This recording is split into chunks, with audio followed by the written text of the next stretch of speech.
ইতিমধ্যে কিছু ষড়যন্ত্রকারী জুলাই আগস্টের কোন অভ্যুত্থানকে ব্যর্থ করার চেষ্টা করছে। আমি তাদেরকে হুঁশিয়ারি দিয়ে বলতে চাই, বিএনপির কেউ চাঁদাবাজি করে না। চাঁদাবাজি করে জুলাই অভ্যুত্থানের পরে জন্ম নেওয়া শিশু দলটি। বিএনপির কেউ চাঁদাবাজি সন্ত্রাস করে না।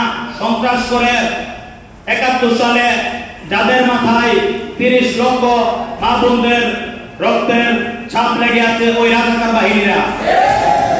তাই আমি তাদের হুঁশিয়ার করে বলতে চাই, এই বাংলাদেশের মাটিতে দেশনায়ক জনাব তারেক রহমানের নেতৃত্বে ছাত্র দল যে কোনো ষড়যন্ত্রকে মোকাবেলা করতে 10 মিনিট সময়ও লাগবে না ইনশাআল্লাহ।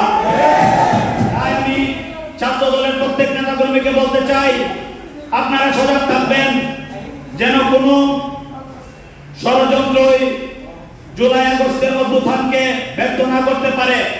এই জুলাই আগস্টের অভ্যুত্থানকে আমরা শ্রদ্ধা করে সারা জীবন স্মরণ রাখবো এবং আমি বিশ্বাস করি আগামীতে ডক্টর ইউনূস স্যারের নেতৃত্বে বাংলাদেশে একটি সুশৃঙ্খল নির্বাচন অনুষ্ঠিত হবে।